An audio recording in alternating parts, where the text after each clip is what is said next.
Welcome to the shop today. When I started that project of making a back plate for the 6-jaw chuck, was supposed to be simple. Still simple, but less simple than before. And I'll explain why. I guess I just kind of ran into the problem of the back plate needing to fit into this circumference there, this board there. The back plate was a little bit, had to respect the diameter for the dismantling. Give me a second, I'll just go get the plate. We're back. It's like there were two things to take into account when I started this, and this is the outside diameter of this. Let's say this holding, holding section of the plate, which has to clear those bolts there. Like if I go too deep in there, I kind of eat up the bolts with the lathe, and that's not what we want to do. Okay, so what I did, I went as far as I could there without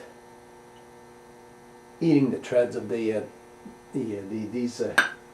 nuts there with the D mounts, the cams there. So I had to, in order to do this, I had to enlarge this bore here. And by enlarging this bore here, I was kind of running into a little problem. I did not undo the chuck before, so maybe I should have. And I just kind of realized after making the pass that I had these spaces opened up. These spaces there, which are 3 of them, one there, one there, and one there, are exactly those, let's say, those gears that will drive the pinion, that will drive the scroll. And I can't leave that open there. Now I've got the necessary bore here, which is like gives me about 35 thousandths above what I need, so I can place the plate over it, and it will give me some play. The only drawback with this is I can't leave this open.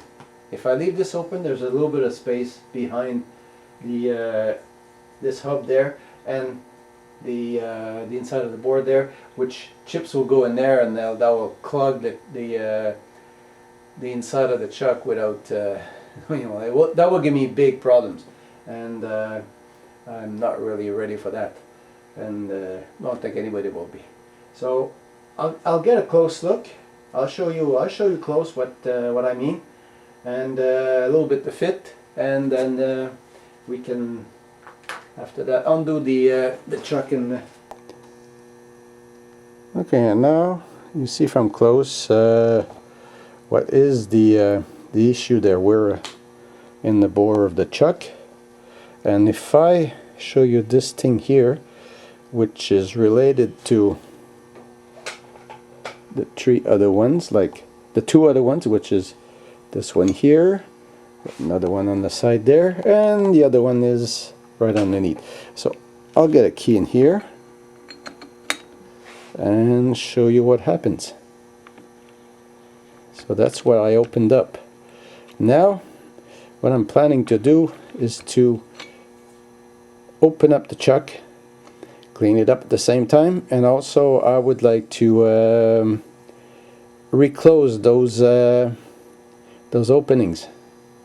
And just while we're at it, I'll give you a little look of the plate over the top of this and show you how it fits. And now the faceplate's back on the chuck, and I'm doing this handheld now. Just not exactly as stable, but see, nice fit, no grind, and if you move it, like can I find a spot you can see here? It moves about 30 to 35 thousandths of an inch, which the clearance is exactly what it needs to be, and fits nice. Another thing we'll have to do with this now, the back plate is just about finished. It's a little larger on the outside diameter, which I'll fit it on the chuck and then turn it on lathe so it's even in the, you know, like just match the diameters. And also there are 3 holes to make in them to hold the chuck to the plate. Boy, that's going to be unstable a little bit, but I don't want to drop this. So this hole there, this hole here, and this hole here, they could be like 12 millimeters or half inch. It's about 455 thousandths of an inch in diameter. So I could use half inch, let's say half inch 20 cap screws, and that would be perfect. That would give me clearance on each side. So I just have to center, like the very good centering will allow me to get 15 to let's say 20 thousandth play on the on each direction. Now we have to go undo that chuck, clean it up, and close those holes. So the next chapter is closing the holes. Back to the chuck. One thing that is like worth mentioning is on the scroll chucks. Usually when they're manufactured, they're tested, and according to how they repeat and do their work, the manufacturer will usually stamp a sign, which is the 0. They usually have three tightening, three tightening, different how you call them, cams on them, and they have to be like identical, but they're not exactly identical. There's one that does better than the other ones, and it's usually stamped 0. There's a low 0 there on this one here. It's different for some of the chucks, but usually there's a mark on good quality chucks. There are marks like that, and they've been tested, and this is the side you use to get the best repeatability. Sorry, and they stamp it. So when I'm gonna undo this chuck, I want to place these gears and these pinions exactly in the same spot. So I will have to make a little notch on them or mark them. So I just kind of reassemble according to that 0, and that will get back to the manufacturer's assembly. Okay, now let's go. We'll remove the jaws on this. Okay, now I just want to know which one is which. Where are they written? Okay, I'll have to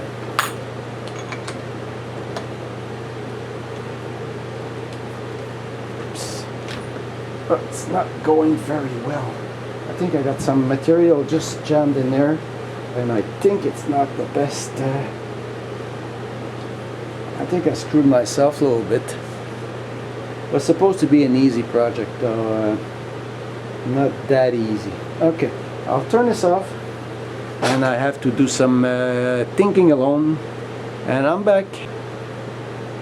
Okay, I'm gonna show you bits and pieces of the opening. I can't open the scroll with the key, so like we'll have to go the hard method. So there are 3 screws on this side here, which have to be undone, and there are 4 screws on the other side. And by the way, this is all metric. They were a little bit tighter, just like it wasn't hard, but they're just like I untied them before. Okay, the other side now. I'm not exactly sure what we're going to discover into this, but if it's a normal chuck, it shouldn't be too complicated. Okay.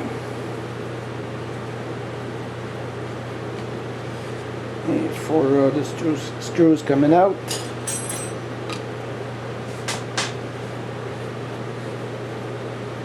I'm still waiting for a lapel microphone, which has been ordered for a little while now and should be coming in.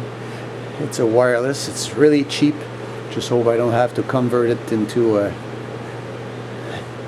wired microphone, and that will help with the noise, because now what we're hearing is the ventilator from the heating system. Because yes, I'm working in a heated garage. I find that's a good good compromise as far as winter is concerned. I want to write numbers on the pinions, so they go exactly the same place. Okay, so here we got 0. Now that's temporary because 0 is black. 0 is written there. Now we go for this one here. I'll make it blue. This is tempered, so it's not. I can't just punch a number in this. So let's say blue, and the last one, third one, is going to be red.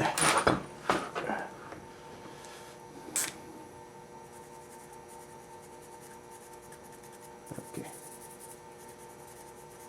that's going to help with putting it back in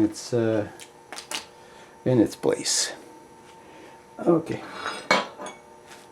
this should be loose, and I'm not too sure it knows what the word should really means, so I'll probably have to give it a little incentive, as in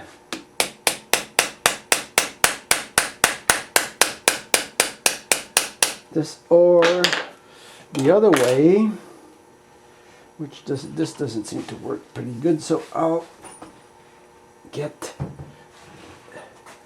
usually you get the screws inside here, which you put in, and they will help lift the this plate off. So since it doesn't go easy, we'll go the ment way. So let me get some screws in there, and I'll see what I can do about that. I hope I have metric screws though. Okay, now I had to struggle a little bit to find some metric methods to get in these screw holes. To just crack it open. There's a crack there. You get the screws inside and just lifts it up. I made one. And by the way, 8mm and 1.25 pitch in metric is the pretty close equivalent. It's very close from 20 threads per inch. So I can do metric on the lathe, but you can't disengage the lead screw or anything. So I just did 20 TPI, and it works with the works with what I needed, so it goes much faster. Okay, now you'll be discovering this at the same time that I do. Just never opened it before, so let's go for it. Oops, boy. Okay. Okay. Now, no wonder it wasn't moving anymore. got some big craps in there. There we go. I put some kind of tissue to stop the debris from going in it when I found out it was open a little bit, but tissue stayed in there and I wasn't able to move it anymore, so that's why I wasn't able to get the jaws out. The grease is still manageable, but on the dry side. So what we'll do, we'll give it a good super good clean up, and I think that's gonna help a lot. That's nice. Like some other popular host on the machinery's community, monkey shit. Okay, I'm stuck with monkey shit now. Yeah, it really smells like monkey. It tastes like monkey. Oh, that's really monkey shit. Okay. Okay, now I am going to put it back in place just for the sake. No, I'm not going to do that. I'm just going to remove everything and try to clean it up. So, okay, these here, they have to, I don't know, I think I'll find a method of putting everything back exactly in the same spot. I think that should be the word. Back where it belongs. Okay, now let me think about it. How to because everything is tempered on this, so it's hard. It's very difficult to really imprint what you want on this, or just get the parts exactly where you need them. And so let me just get some method to get that. We're back. I'll show you what I did as a goof, and it's in the with this part here. This kind of a gear and pinion mechanism. See, this gear here is corresponding to the other part inside there, and if you take this out, oops, you're gonna see a nice lit area there. That right there should be solid. So if I don't want the chips to come in this gear and the pinion and everything, so I'll have to fill this up.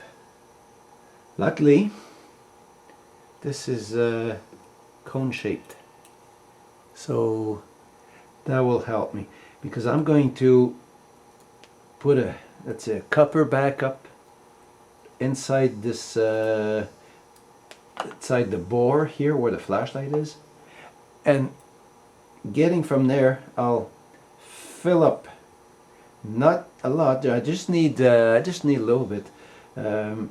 Let's say, I don't know, if 20,000 or 30,000 tick. So I'll pile up a few spot welds there, just enough to fill up the place. If there's a little bit too much, I can always get a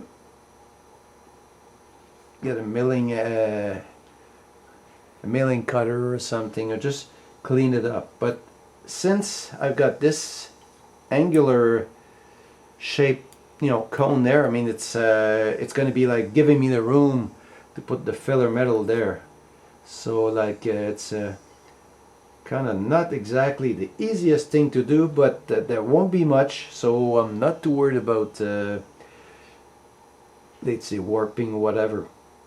And I just noticed that there is a number there, which one, and a little further up same location on the left of the gear.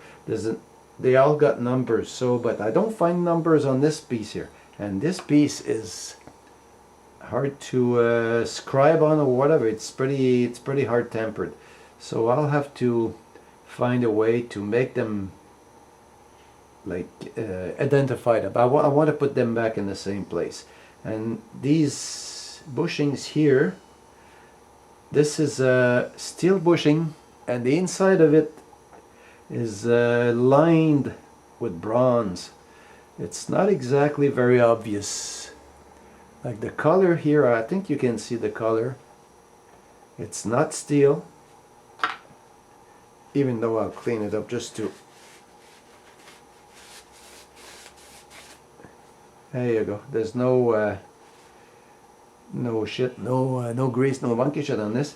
See, this is a thin, maybe, I don't know, I would say like maybe 20,000 sleeve covering the inside of this. It's bronze. It's not brass, because it's a little bit more red than brass. So I'm going to keep these matched with the gears. And the gears, let's say the number 1 gear will go back in the number 1 spot. I'm not sure if it's that important, but I mean, I'm not the engineer that conceived the chuck, but I'll, let's say, presume that they did an effort to do something like that. Okay, now I'm gonna be doing some cleaning. I guess everybody knows how to clean, so I'll clean, do some markings, and we'll do some reassembling. Since this is open, might as well show how it works. I just using the gear here, pinions there. So if you want to go and turn the scroll, which is this part there, and the jaws will be coming out. I gotta hold this though. See, this is turning there, the gear's turning, the pinion's turning, and jaws are coming out. That means on the other side that the scroll is going that direction. There you go. See? This is how it works inside a chuck. Very complicated. In fact, it's so simple. That's nice that it's been that simple, because the less moving parts, the less problems. See, we're almost out now. I hope they're numbered, eh? I'll check, but they should be. Oh, yep. They are numbered. And where they go should also be numbered. Let's go.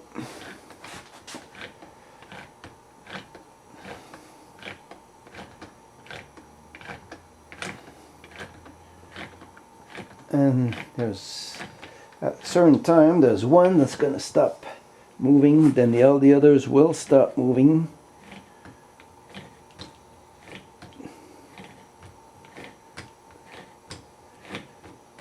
Still coming out.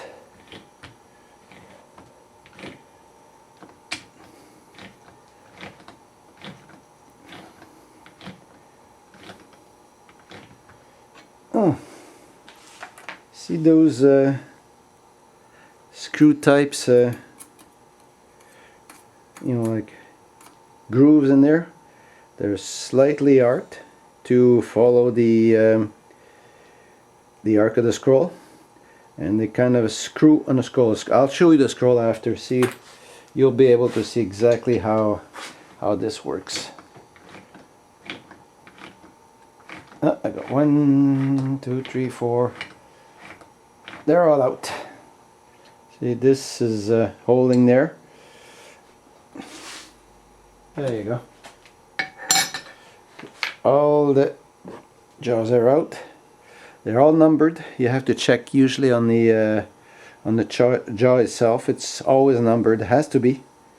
And they're specially located in one spot. Like you can't mix them up. Hopefully. because there are 6 of them. Okay, now another one. Yep, the number is written right there on this one. It's out in the bottom there, so you can't miss it. Okay, let's take them all out.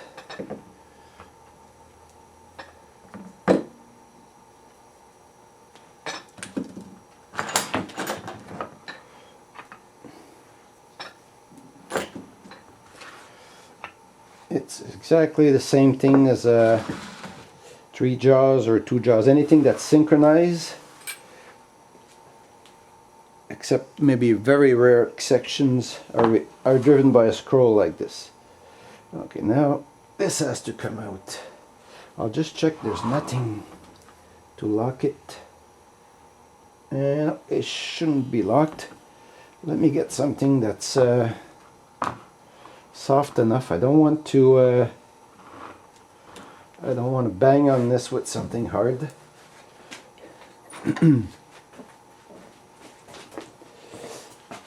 This little brush, wood brush. So there we go. I'm having less of a wooden brush now. It's coming out. It's just like insert in there. Usually it has to be pretty darn close tolerance, so that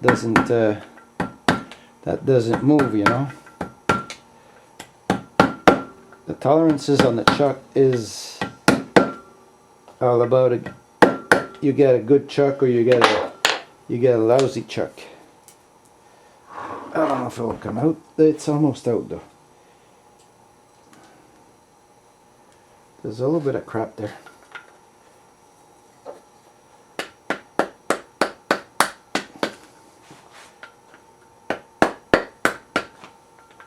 Coming out.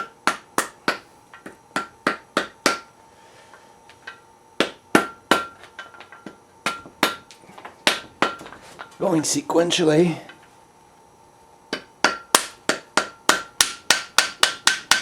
The grease is not exactly helping. It's pretty snotty.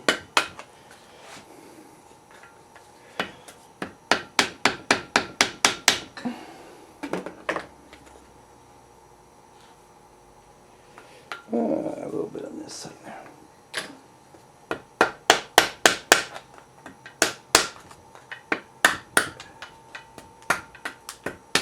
I'm just going around. Good thing my brush wasn't too good anymore. Now it's not good anymore.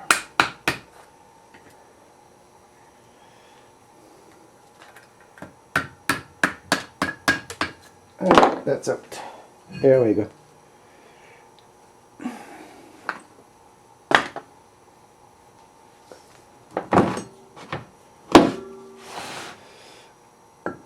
Let's go easy. That's what we call a scroll. Start in the middle there. As you go around, it expands like a screw and end up going out of the scroll. And the jaws just go like this on the scroll. When you turn it like this, it's got a few shits in there. If you turn it like this outside, it will go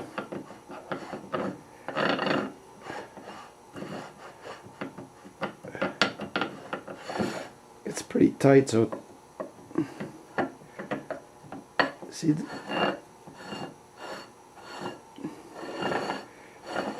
now the jaws slowly going out as you turn the, see now it was inside there before, went there, now it's there, and the more you go, same thing happens. It just up until you're out.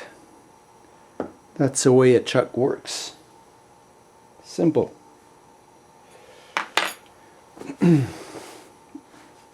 And the secret is in the precision of those spirals there.